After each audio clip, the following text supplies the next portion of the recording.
ಪ್ರಜಾಪ್ರಭುತ್ವವನ್ನು ಕಾಪಾಡುವಂಥ BJPಯವರಿಗೆ ಒಂದು ಕೇಳ್ತೀನಿ. ಯತ್ನಾಳು 2,000 ಕೋಟಿ ರೂಪಾಯಿಗೆ ಮುಖ್ಯಮಂತ್ರಿ ಹುದ್ದೆ ಇದೆ ಅಂದ್ರಲ್ಲ, ಭ್ರಷ್ಟಾಚಾರನ ಕಾಪಾಡೋರು ಅವ್ರ ಮೇಲೆ ಒಂದು ಕಂಪ್ಲೇಂಟ್ ಕೊಡಲಿ BJPಯವರು. ಶ್ರೀನಿವಾಸ್ ಗೌಡರು ವಿಧಾನಸೌಧದ ಒಳಗಡೆ ಒಂದು ಹೇಳಿದ್ರಲ್ಲ, ಅಶ್ವಥ್ ನಾರಾಯಣ ಮತ್ತು ಯೋಗೇಶ್ವರು 5 ಕೋಟಿ ರೂಪಾಯಿ ನನ್ನ ಮನೆಗೆ ತಂದಿದ್ರು ಅಂತ. ಭ್ರಷ್ಟಾಚಾರವನ್ನು ಕಾಪಾಡೋಂಥ BJPಯವರು ಅವ್ರ ಮೇಲೂ ಒಂದು ಕಂಪ್ಲೇಂಟ್ ಕೊಡಲಿ. ಈ ದೇಶದ ಸಂವಿಧಾನವನ್ನು ಕಾಪಾಡೋಂಥ BJPಯವರು ಅವರಿಬ್ಬರ ಮೇಲೂ ಒಂದು ಕಂಪ್ಲೇಂಟ್ ಕೊಡಲಿ, ನೋಡೋಣ.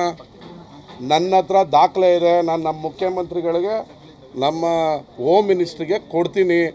ಶಾಸಕರ ಖರೀದಿಯಿಂದ ಸರ್ಕಾರ ಮಾಡಿ ರೂಢಿ BJPಯವ್ರಿಗೆ, ಅವ್ರಿಗೆ ಬೇರೆ ಏನೂ ಇಲ್ಲ.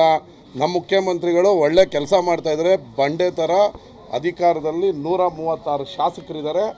ಈ BJPಯವರಿಗೆ ನೈತಿಕತೆ ಇದ್ದರೆ ಹೋಗಿ ಯತ್ನಾಳ್ ಮೇಲೆ ಶ್ರೀನಿವಾಸ್ ಗೌಡ್ರು ಅವತ್ತು ಹೇಳಿದ್ರಲ್ಲ, ಅವ್ರ ಮೇಲೆ ಯಾರ ಮೇಲೆ ಆಪಾದನೆ ಮಾಡಿದ್ರಲ್ಲ, ಅದು ಪವಿತ್ರವಾದ ವಿಧಾನಸೌಧದಲ್ಲೇ ಹೇಳಿದ್ದಾರೆ.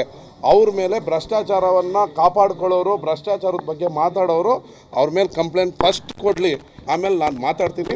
ನನ್ನ ಹತ್ರ ಇರೋ ದಾಖಲೆಯನ್ನು ನಮ್ಮ ಮುಖ್ಯಮಂತ್ರಿಗಳಿಗೆ, ನಮ್ಮ ಹೋಮ್ ಮಿನಿಸ್ಟ್ರಿಗೆ ಕೊಡ್ತೀನಿ. ಯಾವಾಗ ಕೊಡಬೇಕು ಅಂತ ನನಗೆ ಗೊತ್ತಿದೆ. ಆಪ್ರೇಷನ್ ಕಮಲವನ್ನು ಯಾವ ಹೋಟ್ಲಲ್ಲಿ ಎಲ್ಲಿ ಕೂತು ಏನು ಮಾತಾಡಿದ್ರು ಅನ್ನೋದು ರೆಕಾರ್ಡ್ ನಮ್ಮ ಹತ್ರ ಇದೆ. ನಾನು ನಮ್ಮ ಮುಖ್ಯಮಂತ್ರಿಗಳಿಗೆ, ನಮ್ಮ ಹೋಮ್ ಮಿನಿಸ್ಟ್ರಿಗೆ ಕೊಡ್ತೀನಿ. ಈಗ ಮೊದಲು ಏನೋ ಇದೆ ಕೊಡ್ತೀನಿ ನಮ್ಮ ಮುಖ್ಯಮಂತ್ರಿಗಳಿಗೆ. ಊರಿಗೆ ಬಂದವ್ರು ನೀರು ಬರಲ್ವಾ, ಹಂಗೆ ಮುಖ್ಯಮಂತ್ರಿ ಕೊಟ್ಮೇಲೆ ನಿಮಗೆ ಕೊಡಲ್ವಾ, ಕೊಡ್ತೀನಿ.